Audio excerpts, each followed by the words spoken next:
Now, somebody told me the other day that there was a citizen of our state had a grand jury here 4 or 5 years ago. Let me tell you that, in fact, I'm going to pause right here. I've got to read to you what it is about the grand jury and why it is so important and why it is so imperative. The grand jury, you see, stands between you and the government. And this thing of prosecution by complaint and information is absolutely unlawful. But you see, all the people, the majority, the judge, when they're putting these rules together, what they're really doing is, well, 999 people out of 1,000 want these rules because they want to go through an expedient judicial process.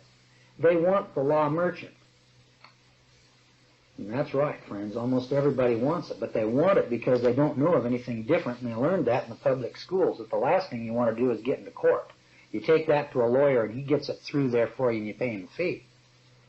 Well, let me read. I'm going to pause right here. I'm on page 2 at the top of the page. Now, let me read to you what an eminent jurist had to say about this thing of the information. An information is a written accusation of a crime made by a U.S. attorney, which permits the government to prosecute an individual without benefit of a grand jury indictment. An indictment was required in my case because I was charged with an infamous crime. Just take a look at your Fifth Amendment and take a look at the word infamous crime. Take a look in Black's or Bouvier's Law Dictionary what an infamous crime is. The Supreme Court had clearly ruled in Macon v. U.S. 117 U.S. 348 that any crime for which the punishment is imprisonment is an infamous crime. These policemen in Chicago throw ladies into jail and they're not even convicted of crimes. And then they go to traffic courts, and those courts throw these people into jail for 5 or 10 days because they don't have a driver's license or speeding or drunk or whatever it is. Do they have a grand jury? Do they have grand jury protection? No. And yet, I'll bet you that there isn't one of you people out there ever claimed that you wanted a grand jury to investigate this issue. I know I never have. We haven't got a grand jury in this state for so long. I claim my right to a grand jury every time I walk into the courtroom. And I don't know, maybe that's why they keep dismissing cases on me, but you have a right to a grand jury. And you need to quote this case, Macon v. United States. In fact, you need to go out and copy the case and put that in your own personal library. Going on, the use of informations has a long history.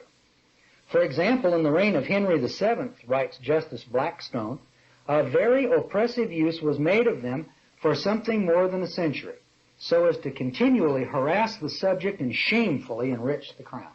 And so here's our national law enforcement growth industry of lawyers and judges and policemen, etc., using informations against citizens to cut them off from the grand jury. That's to separate you from the grand jury. And here's his words, to shamefully enrich the crown. And also, as the court observed in People v. Spoonsler, 46 Northwest 450, the oppressive use of this mode of prosecution by information occasions struggles to produce a declaration of its illegality. Informations are illegal. They're used in Idaho every day. They put people out here in a penitentiary. Well, assuming that you can pass the test, you have to be able to pass the guilty plea test. But that's what these two young fellows were prosecuted under, was an information. In short, prosecutions by information have long been a means of political suppression and intimidation. Political suppression and intimidation by complaint. And in our complaints here, if you'll notice, they're always captioned the State of Idaho plaintiff. And the State of Idaho cannot prosecute criminal actions. The people of the State of Idaho prosecute criminal actions with a public prosecutor at the common law, because the common law and the people of the State of Idaho have an interest in crime. The State of Idaho doesn't have any interest in crime except to shamefully enrich the crown. It's just done so that the law enforcement growth industry can continually come back to the taxpayers and say, now you see how this crime continually grows every year, and we need bigger, better prisons to warehouse all these prisoners. And we need more guards, and we need more policemen, and we need more police cars, and we need more laws, and we need more and more and more and more and more, and have you pay more and more and more. Well, There it is. I'm going to put this into the packet, and you've got it. This comes from the Internal Revenue Code, a masterpiece of deception. I don't know where the original is, but I'm going to send this on. The two key cases for you to keep in mind are this case, Macon versus United States, 117 U.S. 348. That'll tell you about informations. And this other case, which was People versus Spoonsler. That's spelled S-P-O-N-S-L-E-R, 46 Northwest 450. We'll put that in with the packet, and you can read that. Let's go on. Top of page 2. Just went through this case here called Norton versus Shelby County. In this country, rights preceded government. They were here before there was a government, or the establishment of states, which is an ancient maxim of law, if I can get my words out here.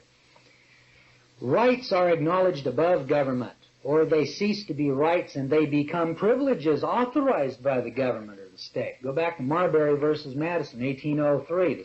The Constitution and rights are inalienable and they're absolute. And the state legislature can sit up here and pass laws until they're blind. Halfway through the millennium, I don't care. Those statutes don't apply to me. I'm a free man. I'm a natural sovereign citizen individual, and I don't sign contracts. I don't even go to my hospital and give them jurisdiction. That's the way that works. Very simple. The rights governing appearances, pleading, and pleas are more ancient than the history of this country and were well established in the early days of American jurisprudence. It has been the arbitrary rulemaking on the part of government officials diligently at work expediting the judicial system into streamlined courts. Well, the judges are just trying to streamline the courts to accommodate all the rules and regulation for all the slaves and serfs that have feudal tenure on the land. People don't want to own their homes. They want to have equitable interests in second and third mortgages, and they want to leverage and pyramid, and they get into all these kinds of equitable kinds of deals.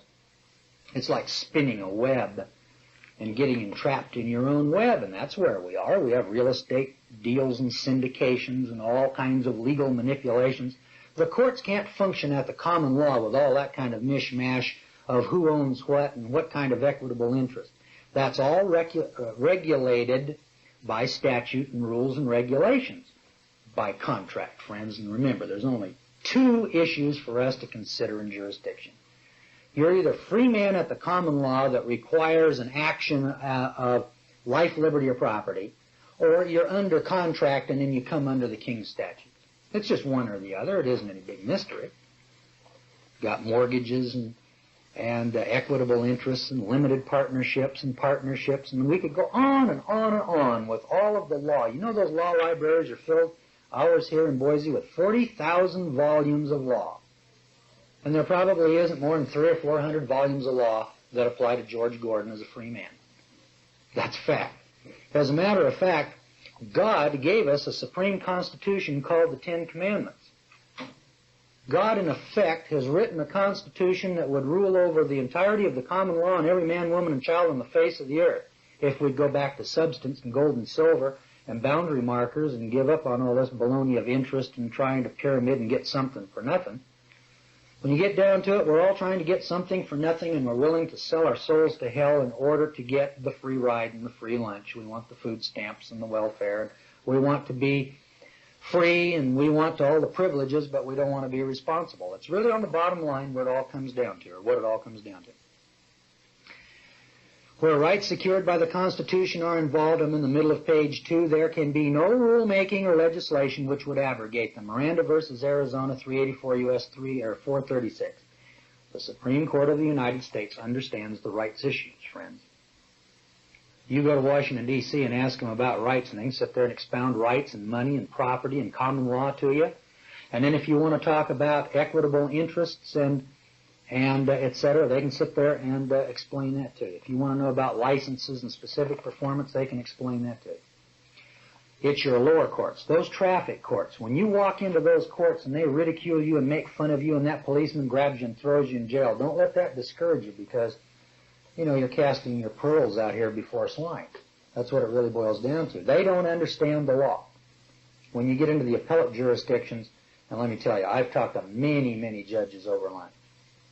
They understand the law. You bet.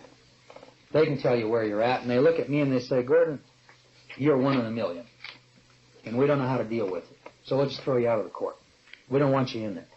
Out here in the county jail, one of the head jailers out there, a man with quite a bit of authority, said in Ada County, the sheriff and all the deputies will not stop you if you don't have a license plate on your car. We'll turn around and drive the other way.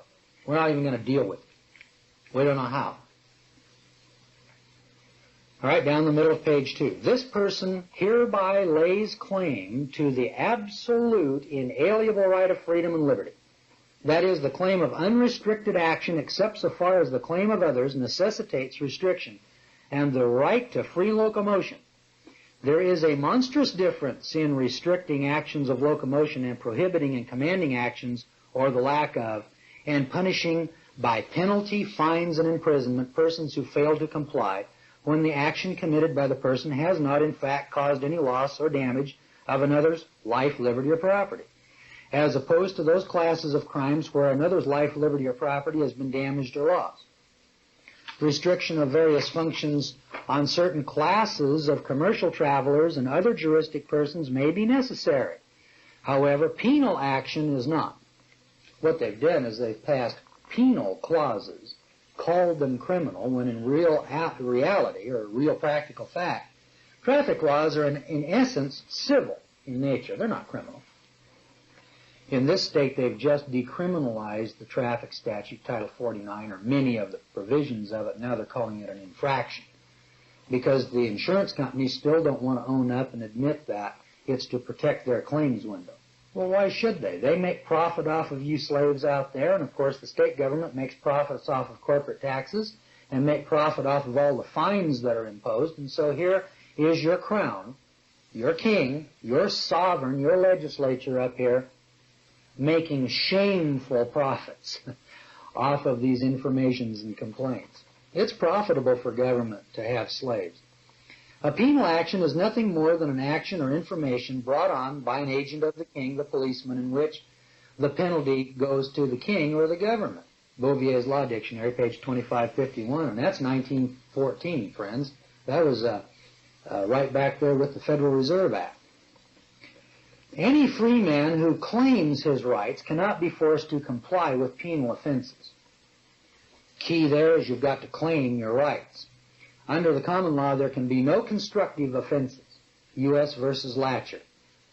It should be understood that a constructive offense is nothing more than an act which may or may not be performed. The doing that which a penal law forbids to be done, or omitting that which it commands. Well, you know, here they go out and they pass a law and they command you to get a driver's license and register your car. That has no force or effect over a free man. Now, we're arguing that issue in the courts now, but the issue's already been settled, and it was settled in 1867.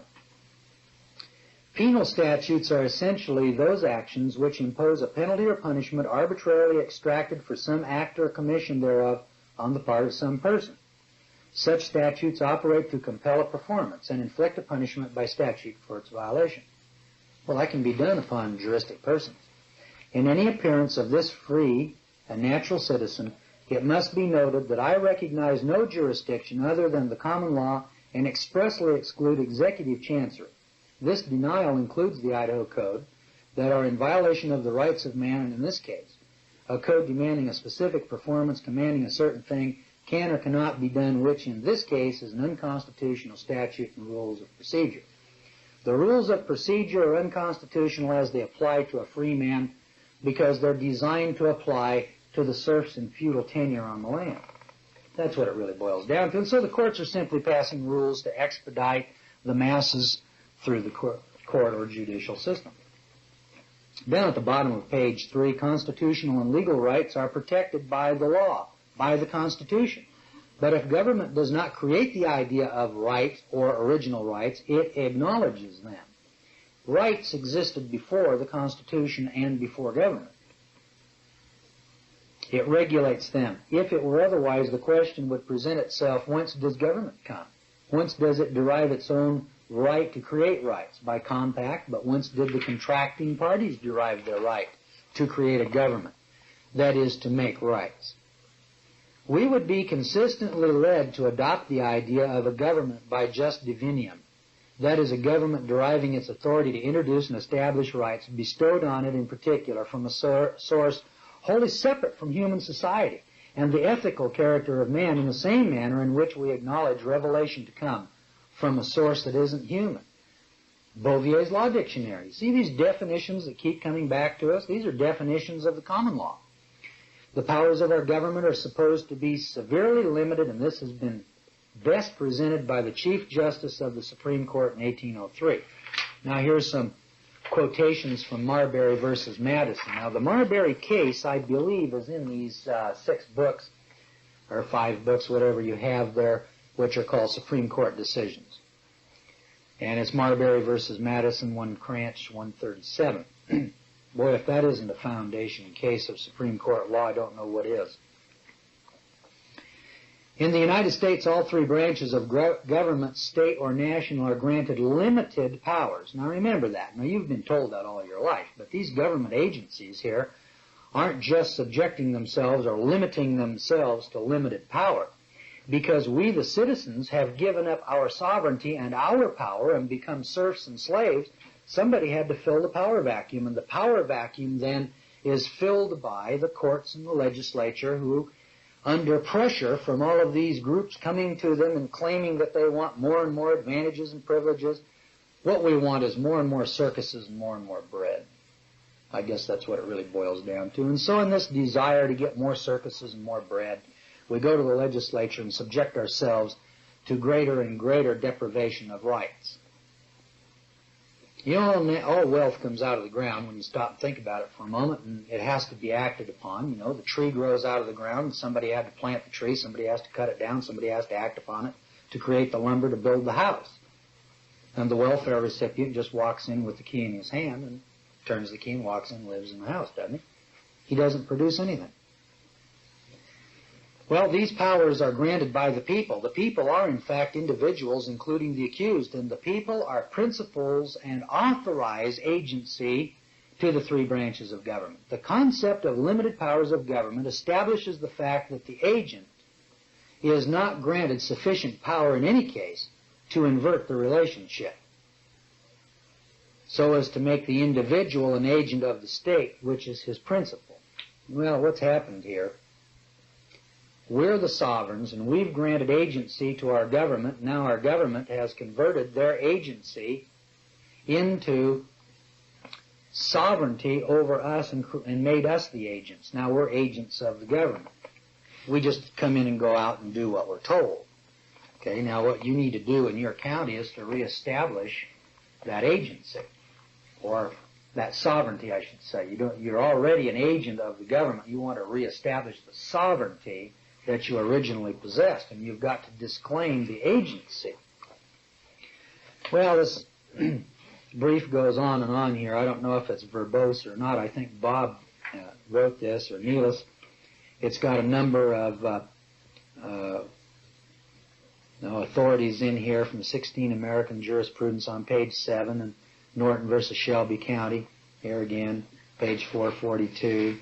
Talks about damage and injury and infringements of rights, and etc. And I mean, it's pretty much self-explanatory, and I don't need to sit here and give you a reading lesson. And this is one of the things that judges will oftentimes tell you when you go in to argue a motion hearing. As we see here in how the court proceeds, you know, you get in there and start trying to read motions into the record and briefs, etc. The judge will sit there and tell you, I don't need a reading lesson, son. I want you to come in here and explain and expound your position. Do you have anything to add to your position here orally? And sometimes I tell them, you know, I'm glad you asked me that question because I'm prepared to tell you the answer. The last jurisdictional brief is called Equity in Support of Demand for Dismissal, and I'm going to conclude on this particular brief in equity. Let's take a look at this one and see what you're looking at. This is the last of the jurisdiction briefs in support for dismissal for failure of the court to have any jurisdiction in this matter. Here's another reason, because of equity, that you do not have jurisdiction over this free man in this case. So pull it out, and you're taking a look. Remember here again, this is criminal case 10960, and here's George Gordon live and direct speaking to you from the courthouse of Ada County, Idaho, argued this position, argued this case, and won a felony. It wasn't much of a felony. My government didn't have much of a case. Even if I had have been guilty of the acts alleged, they couldn't have convicted me for it. Although Article 1, Section 1 of the Idaho State Constitution attempts to prohibit distinctions between at-law and suits in equity, Article 5, Section 1 acknowledges that the district court shall have original jurisdiction in all cases, both at-law and in equity. All right, here you are. Now let's stop and back up. 222. You've got common law and equity. Remember, the common law acts an eye for an eye and a tooth for a tooth. You gouge my eye out, we gouge your eye out. You run your tractor across my lawn, I run my tractor across your lawn, or we extract some kind of damages. Equity works on the principle of preventing a loss. The cobras that are in my backyard catching gophers, you look over the backyard fence, you need equity. You need government to step in and effect a remedy to prevent those cobras from coming across and killing you or your loved one. There's equity, which attempts to act under contract in advance of the particular event. It tries to prevent loss. It's the policeman slowing you down from 80 to 55 and giving you a penalty or fine to keep you within the terms and the bounds of the contract. All right, now the next step then is equity in common law is divided into civil and criminal. It can be either one. All right, now if it's criminal, it's got to be a felony or it's got to be a misdemeanor. All right, here's 2, 2, 2. The courts now have been merged in this state into equity and common law. So when you walk down the hall, you can't find a common law court. Doesn't mean that there are no more common law actions. It means that we've got to get busy and get our common law courts back. If we can get our common law rights back and our common law courts back, and enough of us demand gold and silver and substance, and enough of us go out and pay our mortgages off and own the land and stop paying property tax on it, get our sovereignty back, we can have our freedom back. Now, I'm not telling you that what we need to do is to get a big movement going out here. I don't really care about the other 900,000 citizens in Idaho. As long as my Constitution is in force and effect, I can be the only free man in the state of Idaho exercising rights and sovereignty and not paying these various taxes. And all the rest of you people out there can be serfs and slaves. I just think it would be better for my position before you serfs and slaves destroy our Constitution and thereby impose upon us this dictatorial monster called the Beast of Revelation, or inflict upon me this mark of the beast. Maybe we could do something about that if there was a few thousand other citizens out there. Because the citizen can create more in his own behalf on the courtroom floor than 10,000 people can do out here in the legislature. Because as the old saying goes, no man's life, liberty, or property is safe so long as the legislature is in session.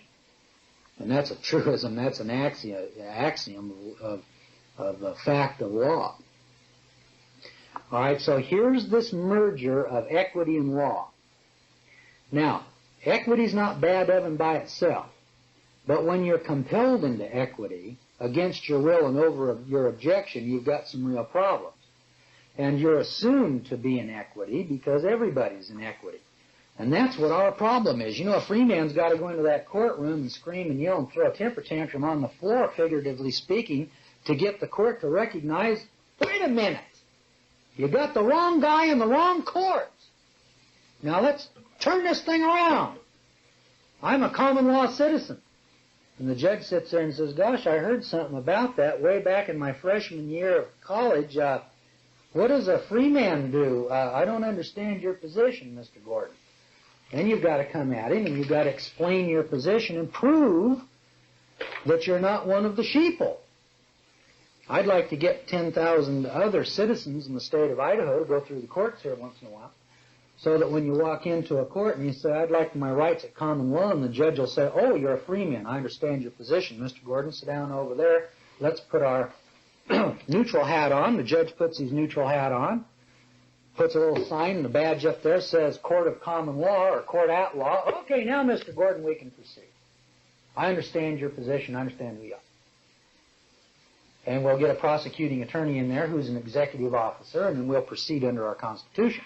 And then all the rest of the people, they can come into the court, and the judge can just, are you here as a matter of equity? And they don't even have to know or understand that they're in equity. We'll just assume they're in equity, so long as when we go in we can get recognized. And you're going to have a real job wherever you are out there in Oklahoma or Kansas or Pennsylvania. You go in there with common law, I mean, these judges are going to have to go out here and go, gosh, here's a leather-bound book from 1885 called Norton versus Shelby County. Let's see what this common law thing is all about. So in the middle of page 1 here, at law is defined as according to the course of the common law. I've been into courts and you say, I'm here and I'm demanding all of my rights at law, and a judge will say, well, this is a court of law. I know, that's what the problem is. I know this is a court of law. What I'm demanding is a court at law. And this judge will scratch his head a little bit and go, huh? Well, whatever you say, he doesn't understand the difference between of law and at law. And equity is defined as a branch of remedial justice by and through which relief is afforded to suitors in the courts of equity. Went into a court one time, and I remember, I think it was Bob Hallstrom went in there and said, could you tell me if this is a court of equity or a court at law? The judge didn't have any idea. Bob said, well, let's take a look at the way we're going to proceed, and then we can determine by definition whether or not we're at law or in equity. And the judge is going, this is insane. I had a judge tell me this is gobbledygook. That's a new legal terminology that we have here in Idaho. It's called gobbledygook. That's when the judge doesn't understand law. And so therefore he has no other term. He has to call it something. These principles of equity were derived to a great extent from those which were in existence in England. These principles which regulate the jurisdiction and practice of equity are now applied and administered in the courts of law, which have equitable jurisdiction conferred upon them by statutes passed for that purpose. I don't have any problem with statutes. Statutes are passed for the purpose of administering equitable justice to the persons who are in a regulated enterprise. That comes from Bouvier, page 1057, 1914, I believe. I want to keep quoting those definitions to you so that you don't think that George Gordon was that intelligent, that knowledgeable. Didn't know anything until I looked it up here in Bouvier. In England, relief against penalties and forfeitures was formerly obtained only through the aid of the courts of chancery. We threw those chancery Star Chamber proceedings out with the Revolution. We've reinstituted them all when we got rid of our paper, or got rid of our gold and silver and brought back paper. Today, most of the cases which fall under these headings are called courts of law. And I think across the country, I know here in Idaho, you just ask the judge, what kind of court is this? This is a court of law. Okay, now here's what a court of law is. Now exercise a concurrent jurisdiction. In other words, it's both at law and in equity. In American law, a court of general equity jurisdiction is a court of chancery. The terms equity and chancery, court of equity, and court of chancery are consistently used as synonymous in the United States. Bouvier, page 698, 1914. There you are. And so you go in, demand your rights at law, and the judge looks at you and says, yes, sir, we're giving you all of your rights of law. No, Judge, I don't want rights of law, I want rights at law. And he goes, and the lawyers will sit over there, and I've had lawyers, you'll get into the courtroom, and the lawyer is just shaking his head over here. What is this guy doing? Strange and foreign procedures. Well, it gets to be fun after a while. You're the only guy in the courtroom that knows what's happening, and what's going on. And you're directing operations and making demands, and the judge isn't going to comply with your common law demands, and he's going to commit reversible error, and then your local newspaper can say, that George Gordon, that criminal arrested 33 times, turned loose by these soft judges. Because we don't have any lower court judges and policemen and lawyers, etc., that understand the law. And so here they are out here violating rights and getting sued. They haven't even seen lawsuits in Ada County yet. Where do you see some of these mega $1-million suits that we're going to institute against these people who are ignorant of law? And we'll find out whether or not insurance companies are going to come down on Boise City and Ada County and state of Idaho and straighten out their procedures. One of the things we need to do here, wherever you are, is to get some lawsuits going so that you can bring about some change. And you can't bring lawsuits about until you can defend yourself against a parking ticket. I'm amazed at how many people, don't like parking meters, and they write letters to the statesman and letters to the editor and letters to their congressman, and we don't like this or that. I don't pay parking tickets. Got a parking ticket today at lunch and coming back here to the studio, and there it was on my windshield, and Neelis ran up and jumped up on the hood of my car and ripped it off, tore it into 4 pieces, and threw it on the ground. And I said, Neelis, you're going to get me in trouble doing that. So the way we handle traffic tickets here. All right, going on here. I'm on page 2. One of the biggest differences between law and equity lies in the method of determining the facts. At law, the facts are determined by a jury, and in equity, the trial is usually conducted without a jury. So if you're in a traffic court and you got a jury, you don't deserve one, you don't need one. But if they give you one, they're just throwing you a sop and telling you, now you see what nice guys we are, we'll let you have a jury here. At the discretion of the court, it may submit some of the issues of the case to a jury. Some of the issues? What kind of a trial is that, where you give some of the issues? You mean the judge sits there and says, well, I'll let you decide whether or not the guy was driving 80, but I'll decide whether or not he's guilty. The traffic court, acting in its capacity as a court of law, in equity, prohibiting or compelling a person to do or not to do an action, does not have to provide a jury for the defendant. And in a lot of courts, they don't. Listen, over in Oregon, they just have kangaroo courts over there. They don't even have records. Some article, or since Article 5, Section 1 of the State Constitution of Idaho prohibits distinctions between actions at law and suits in equity, the only way to determine the type of court a person is involved with is to ask the court and observe and apply the actions of the court to the maxims of the common law and equity. Take a look in Bouvier at this thing called maxims of equity, or look up equity. And you'll see these things called maxims. And some of the maxims of equity is that you have to come with clean hands. I think there's 12 or 14 of these maxims. And you have to come voluntarily. You have to walk into the court. And one day I walked into the court, and the judge says, well, you're here, aren't you? I don't care if you're sitting back there on the bookshelf. You're here in the court, and that gives me jurisdiction. Well, there's a revelation. There's a judge that understands equity. Been to law school, I guess. Maybe you read an obscure old book.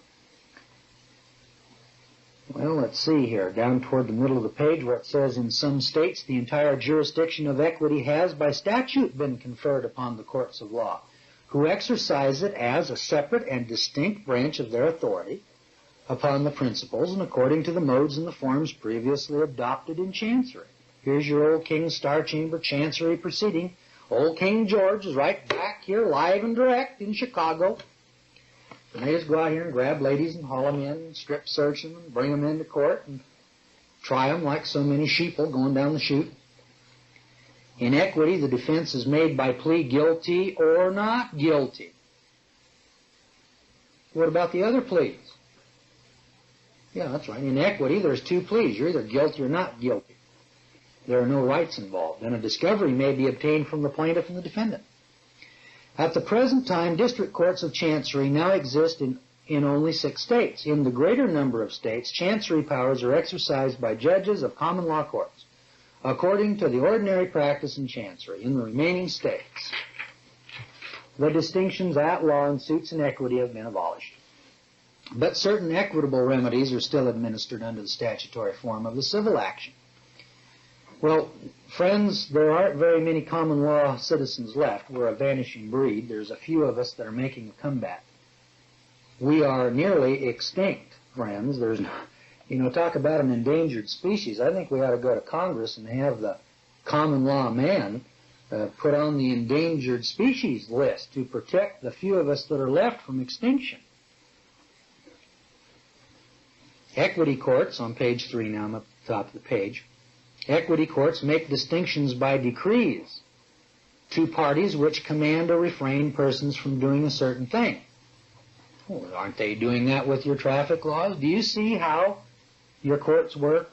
They work the same way wherever you are. I don't care where you are. But now you're able to look at, this isn't just the ravings and the rantings of some wild fanatic out there in the Rocky Mountains who's lost his senses and taken leave and absence of his common sense and who's out here trying to preach some new doctrine or religion to you.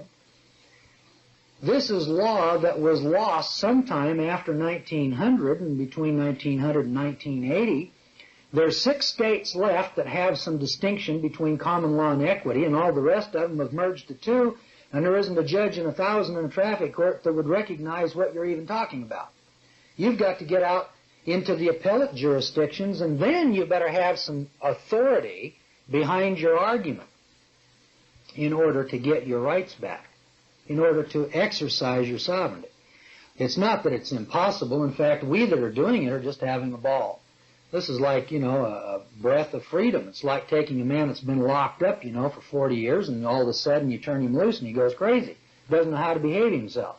He comes out of lunch and he jumps up on the hood of your car and grabs a parking ticket and rips it into 4 pieces and jumps up and down like an ape or a baboon, who's just having fun. In this regard, equity acts against the person or in personam. This is not to say that equity never acts in rem, as money decrees are issued by equity courts. Now, in rem means subject matter.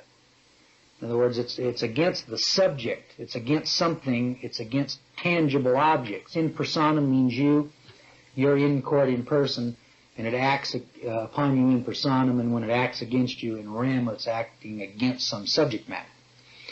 Just look up the word rem over here in Bovier's and look up in personam here in Bovier's, and then get the distinction in your mind so that you can understand and comprehend that.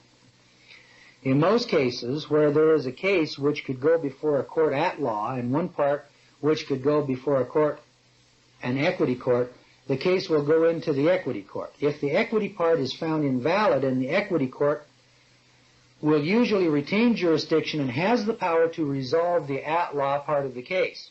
The problem here is that the defendant never recognizes what is happening in order to object. So, here you are in court, and part of the action or the action can be in equity and the other part at law. Well, remember, then part of it has to have some contractual basis to it. Had to be some agreement, some statute that was agreed to in some manner. And then the equity court can decide both matters, but at law and in equity. But boy, you'd better know how to make your objections timely, had you not. Because remember, failure to object timely is fatal, and failure to assert your rights waives it. Should the defendant object timely, the equity court should have no power to proceed. That's where you come in and say, hold it. Let me file a motion to dismiss, Your Honor, because we're in equity here and I'm at law. You don't have jurisdiction. Now, they may proceed against you anyway, and that's good. The best thing can happen to you. You walk into the traffic court, put down your jurisdiction argument, the guy moves against you anyway, finds you guilty, now you start your appeals process. Now you've qualified your petition to go to Moses in Washington, D.C. and have Moses decide the issue. That's your Supreme Court, by the way. It's well established that if a person merely wants monetary damages, he should go into a court at law. However, if the person seeks a specific performance, reformation, or rescission of a contract, then he must go into an equity court. Or stated another way, courts at law in civil cases grant only monetary damages as a remedy. However, only equity can compel a person to do certain actions, or refrain him from doing certain things, and impose fines or penalties if he does or does not. So there's your traffic court, an equitable chancery jurisdiction, the King's Star Chamber, whipping you because you didn't do this or that, or trying to compel you to specifically perform. There can be no doubt that the word equity describes a system of courts independent of the common law courts. Equity courts are a system of courts along with their body of rules of procedure then, existing independently of the original civil law. Equity then describes a system of courts And the term chancery is synonymous with equity. Equity or chancery courts have jurisdiction that commands what is supposedly right and prohibits what is supposedly wrong, and that's determined by your legislature, your sovereign. They decide what's right and wrong, and they just impose it upon you. Therefore, the statutes they enforce are penal in nature. It's the violation of it's the penalty portion of the contract. Penal statutes are as defined in the Notice of Onright. Those statutes are constructive in nature and cannot be enforced under the common law. United States versus Latcher 134. The magistrate courts are simply courts of law created by statute to impose fines and forfeitures on those juristic persons who are under the jurisdiction of said statutes. How did you get under the jurisdiction of the statute? There has to be a contractual agreement somewhere along the line, and that's what you're looking for. Where did the legislature get your consent or permission to do to you what it's doing? It's got to be a mortgage, it's got to be a license, it's got to be something. You'll find it. It's there. This free and natural citizen, free man, is not juristic, and therefore the statutes in question don't apply, nor does the court have jurisdiction over the person and the subject matter in this case. No trial judgment could transpire unless the allegation of lawful substance is asserted and proven in the court. No money, no lawful substance. The allegation made in this case follows in every aspect an equitable claim that the accused failed to specifically perform. This type of allegation does not provide any substantive foundation for a criminal charge, as the complaint does not state a cause of action, nor does it enumerate who has suffered any wrong from the acts of the accused or how. You know, in equity you can't have in crimes, because equity is claiming power over you pursuant to contracts. Just that simple. The law claims power over you because there's somebody who has lost his life, liberty, or property, and there's an action at bar against you. And it's to recover some specific damage. You robbed the store, so we're going to put you in prison for 10 years, or we're going to stone you to death, or whatever it might be. Now I've enclosed here then the equity briefs. This is called your jurisdiction argument. And this jurisdiction encompasses a lot of ground. It's geography, it's in rem, it's in personam, it's rights, it's the formation of the courts, it's the jurisdiction that the courts have. What kind of courts do you have? So you see it's a pretty big subject. All the information pursuant to jurisdiction is embodied right here in these briefs. Now read and learn and understand the subject matter, so that when you continue on with the next lesson, the next lesson, the next lesson, you're building upon that foundation and you're understanding that it's a very simple distinction. You have a mortgage on your house. You then owe specific performance to the bank. The bank owes specific performance to the legislature. The legislature is the creator of the bank, and it is the sovereign. Sovereignty then was relinquished by you when you signed the contract to specifically perform to the bank. When you fail to make your bank payment, there isn't an issue of rights, there is an issue of contract inequity, and the chancellor simply comes in and says, this is the way it's going to be. See how simple that is? On the other hand, you take a gun, you go out and you shoot somebody, that's an action at law, and you'll be afforded all of your common law rights. You ever notice that criminals and murderers, rapists and robbers, they get 12-man juries and rights and appeals, and it takes forever to get them convicted? Well, why don't you just take a page right out of the criminal's handbook and change your status so that you are a free man and a natural sovereign citizen like those criminals are, and then have all of your rights at law? You know, if you owned that house free and clear, and you weren't bound to specific performance, that building inspector wouldn't have any power, any contractual agreement with you, whereby he could come in and demand that you wire your house in some specific fashion, or that you plumb your house, or that you get this or that permission or authority from your government to do this or that or anything else. Friends, people come in here every day, and they're just up in arms. They just are angry with their government, and they're angry, and they don't want to pay taxes, and they've got this Gestapo IRS agency, and they've got this Gestapo building department. But you know, most of them are guilty. You know, almost everybody that we talk to is guilty of signing the contract and giving up their rights. Now, I know you're going to say, well, I didn't know that. But, my friend, remember the two axioms of law. Failure to object is fatal, and failure to demand your rights waives them. And you know, people want rights, but they don't know what their rights are, so they can't demand their rights, and if they don't demand their rights, they're waiving their rights, and then they come into the courtroom and scream and rant and rave and throw a fit on the courtroom floor and say, this judge is against the Constitution, and he hates rights, and he's a communist, and he's a fifth-column commie pinko, and we need to impeach all these judges and throw them out. I'll tell you who you need to impeach. You've got to impeach yourselves, because the root cause is the lack of individual responsibility and basic obedience to the Ten Commandments of God Himself. And I'm not sitting here trying to teach you or preach a sermon to you. I'm telling you that the foundation of our common law is rooted in substance.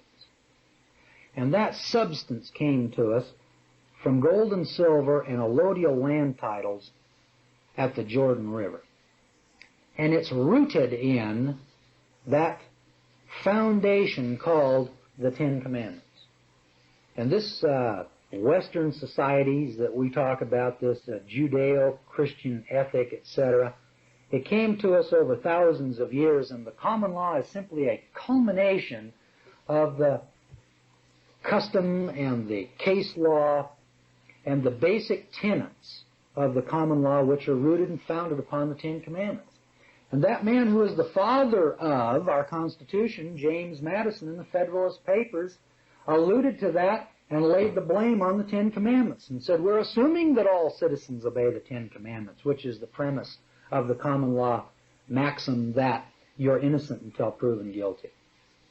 But in equity, my friend, you're guilty unless you can prove you're innocent. And you see what's happened to us? So there you are, the subject matter of jurisdiction. And as we go from here on through the balance of these lessons, we're going to use jurisdiction and speak of it now as an axiom. And we assume now, at this point in time, that you're thoroughly familiar with status and jurisdiction. And now we can go on to the application of how to use status and jurisdiction in the courtroom, in your own behalf, and how you're going to now learn how to pull victory out of that courtroom each and every time from now on.